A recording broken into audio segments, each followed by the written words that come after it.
Do you pay yourself first? Meaning both, do you pay yourself a wage and do you give yourself time off to recover and time that you plan to work out exactly the way you'd tell your clients to? This post is just for you because most trainers who've started their business or who are really working to pick their business back up in 2020 don't yet have the business side of things down. How to pay themselves, how much, when, whether that's simply moving money from one account to the other, or if it's a business check. First steps first, though, let's talk about how much the job you're doing is worth and how you can show up to do it best. I'm Deborah Atkinson. You're listening to the newly titled Fitness Marketing Mastery podcast, where I address marketing and sales strategies to help you promote your business, build a business, and a life that you love without being pushy, salesy, or sleazy. And most recently, in this last 6 to 9 months, I've also been sharing some hormone balancing tips for working with those women who you work with who are in midlife and menopause. Because let's face it, we all have those clients, whether or not you, like I, niche with those clients and specifically work with them on purpose. We all will get them. And if you can not just get them, but you can get them better results, then you can keep them and you can enjoy referrals in their business for a very, very long time. And if you're interested in hearing more about that, you want to learn more about the Flipping 50 Fitness Specialist and the mastermind that comes in combination with that course.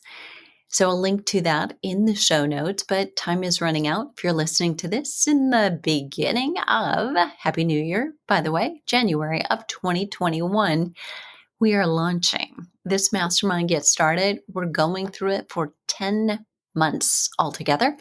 And it's an opportunity to build your business by, first of all, building your revenue streams and your profit margin immediately within the first few weeks, if not the first 5 days. And we're going to get started with a group together. We take it all the way through, and then I'll be opening it up again. So if you're thinking, are you offering this again? Well, at some point, yes, but very likely not until October of 2021. So now's your time, my friend. And now has never been a better time because people are so very aware, not just that it's January and the new year, but that is time to take our 2021 back. Okay, let's dive into this episode. So pay yourself first. As an entrepreneur, a fitness entrepreneur, I would bet you fall into one of two categories. Number one, you don't pay yourself enough.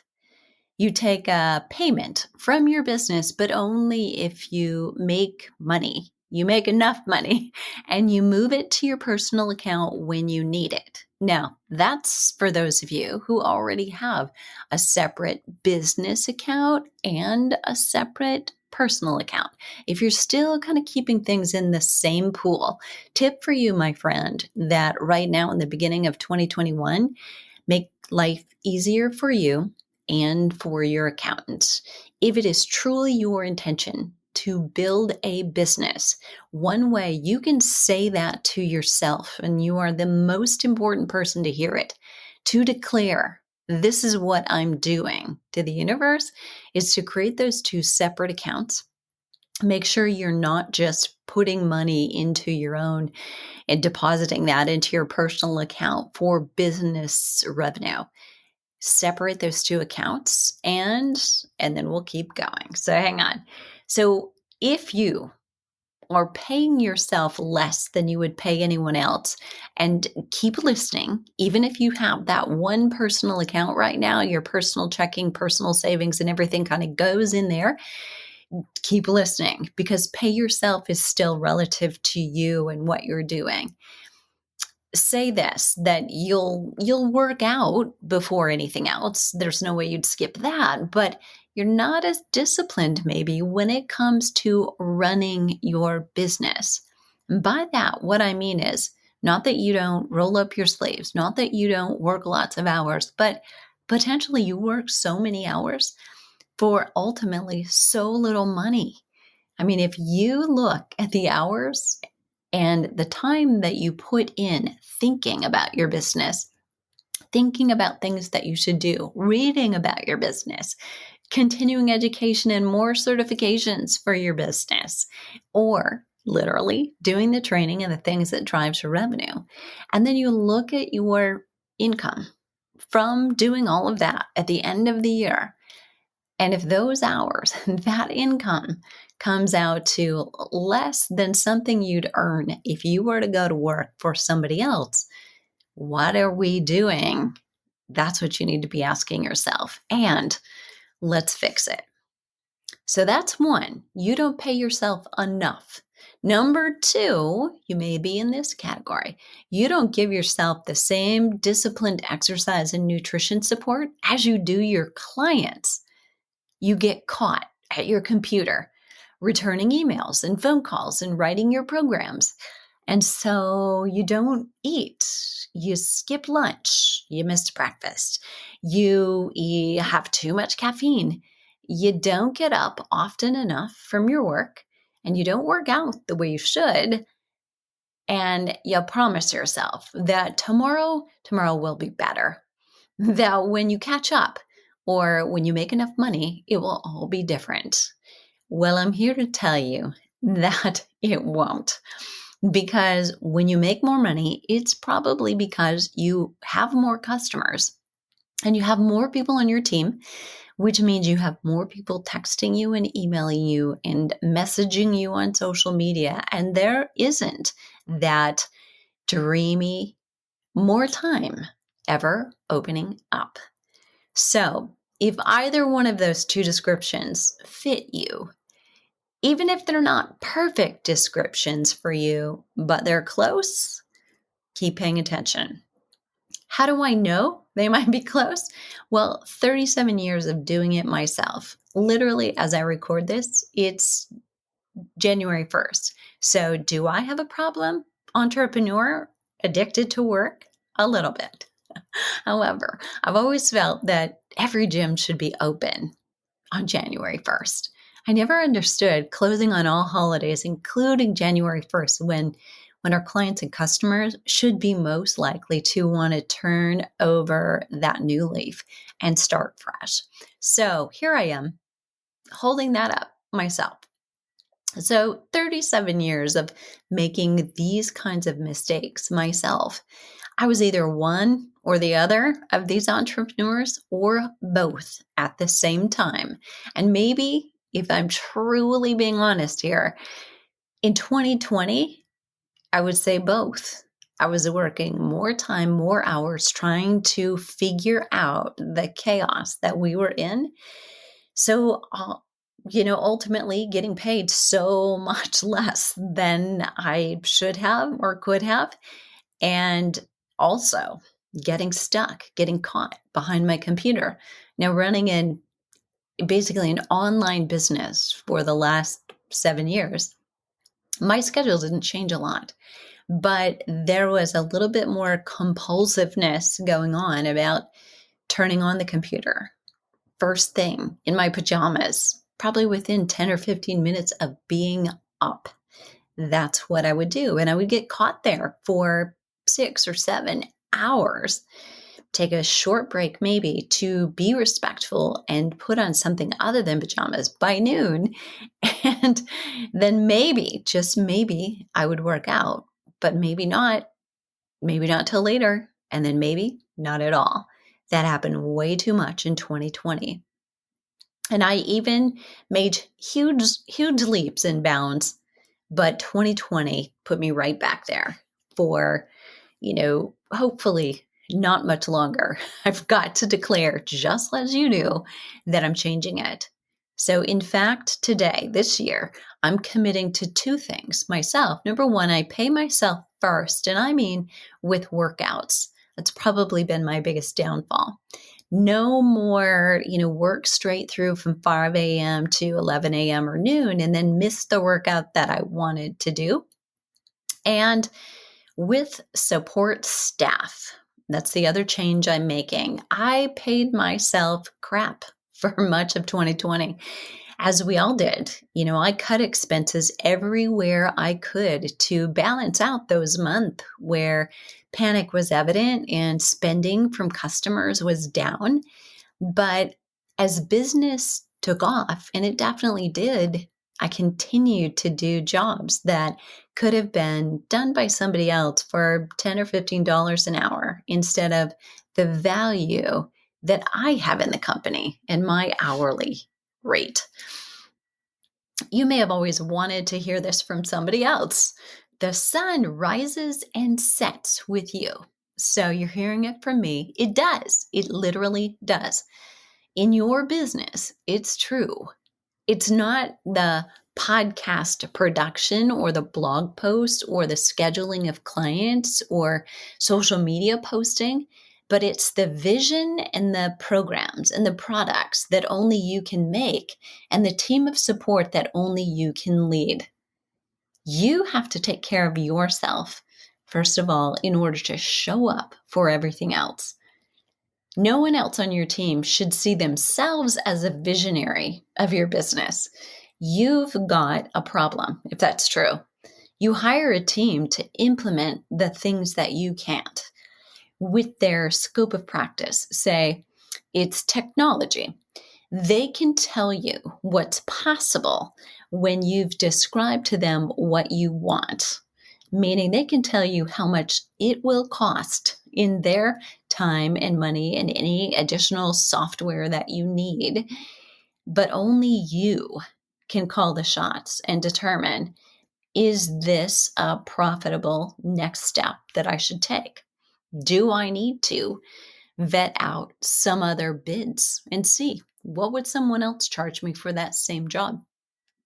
So if you aren't sure how to not do it all, and you aren't sure, number one, if how you spend time is the best use of your time, if you aren't sure how to create systems and schedules that fit with the growth that you want, and if you aren't sure how to be more than a fitness instructor or health coach with a certification or a collection of them, then let's change that. If you have the skills and the heart and the desire to help without the marketing and the sales skills, your business will be just a dream or a nightmare, right? Lots of time and money and energy, but not much to show for it. It's something you like to call a business, but truly couldn't survive on if it's all you had to depend on. I know how that feels, and I know the mistakes. I've made them. You don't need another certification.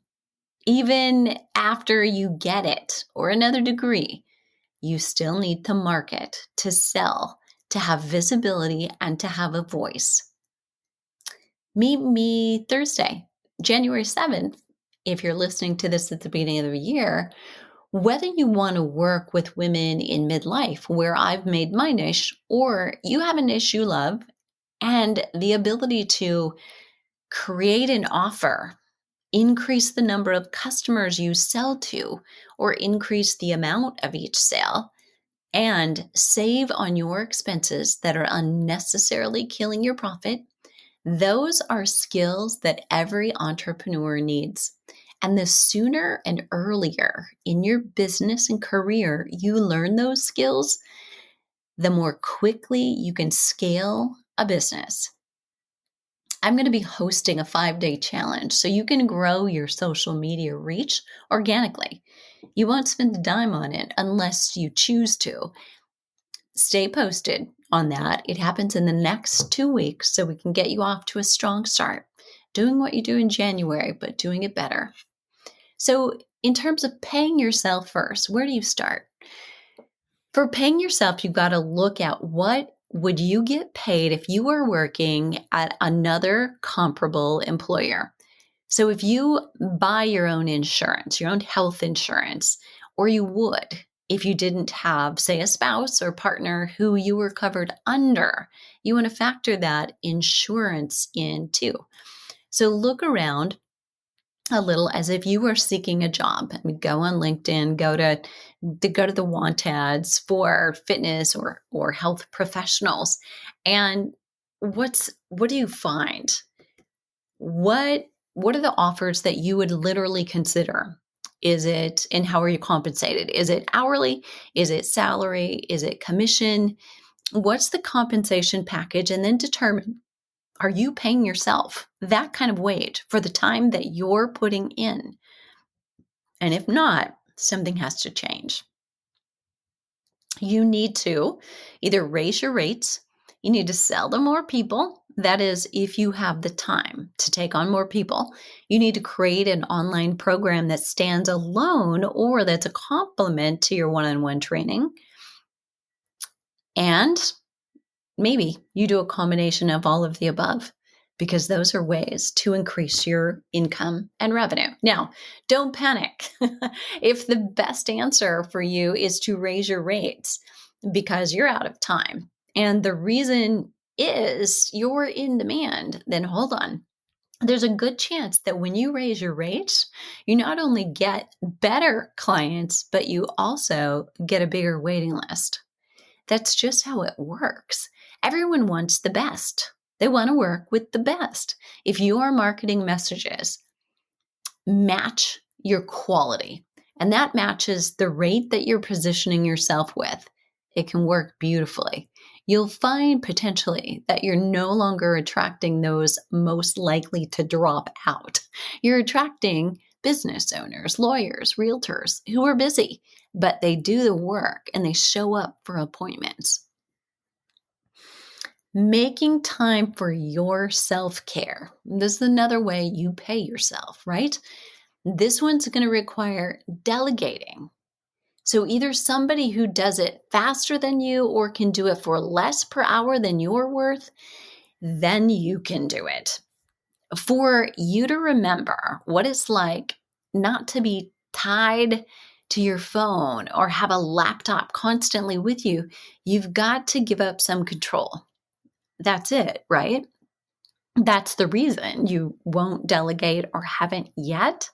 Because if you go back to that hourly rate that you're worth, whether it's $30 on average, or it's $50 on average, or it's $95, that you could be earning in a training session with someone, and instead you're creating graphics for a social media post, that's crazy. When you could hire someone to create those social media posts for $8 to $15. But you're saying that they won't do it the way that you want them to. They could. If you create one more piece of important content called a style guide. In the book that I wrote a couple of years ago for Healthy Learning, The Health and Fitness Professional's Guide to Social Media Marketing, I talked more inclusively really about your entire marketing umbrella. And in it, I pointed to this style guide because as we broke down every social media platform that is really most popular today, the bottom line is you don't have time to be an expert in social media for Twitter and Facebook and YouTube and Instagram and TikTok and do reels, but you can hire that. And a style guide tells someone else exactly the way you want it done.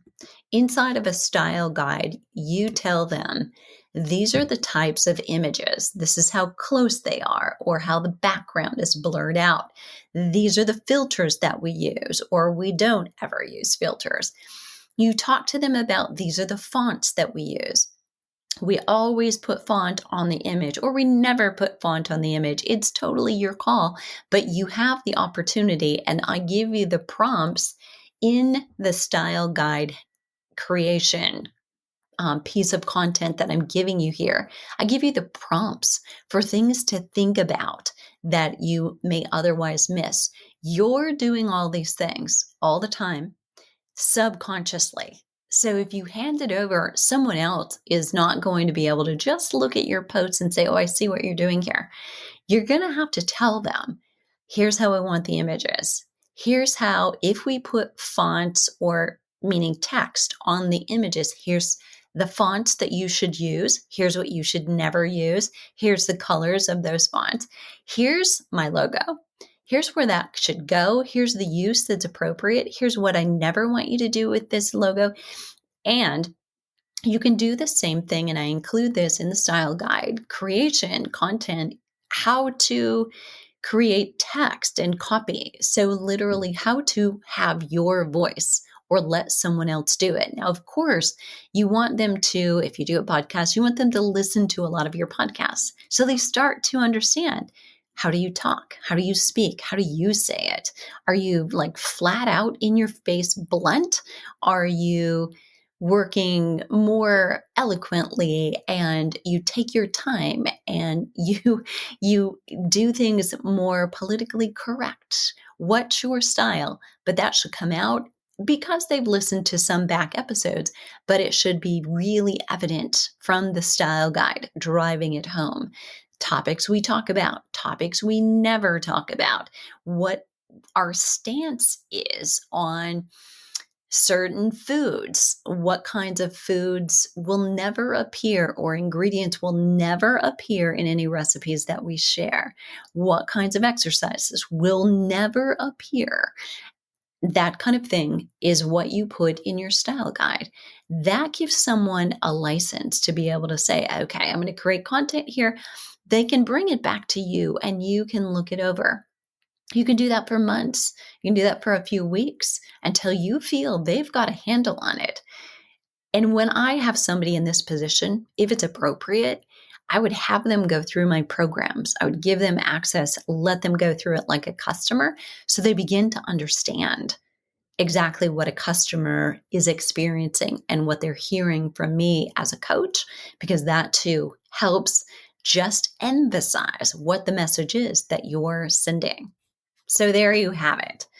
How you pay yourself first, literally in money, but also in the time for creativity, the time for rest and relaxation, so that this thing that you've likely said before is your passion remains that.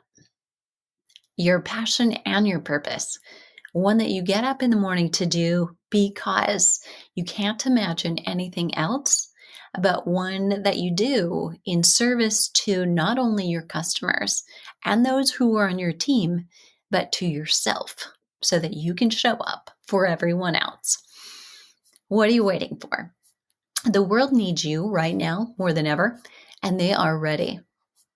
By far, the emphasis when I've talked to my clients and customers in December of 2020 has been emphatically, 2021 is my year for self-care. I'm taking it back. I'm taking my health back. And that means they're going to need you more than ever. You can find all of the juicy things that I mentioned, like the style guide, the links to the Flipping 50 fitness specialist, and the discussion about the new mastermind and the 10-month business building mastermind specifically for you. Time's running out, though. If you're listening in the new year, now's the time. All right. You'll find all the show notes at Fitness Marketing Mastery /pay yourself.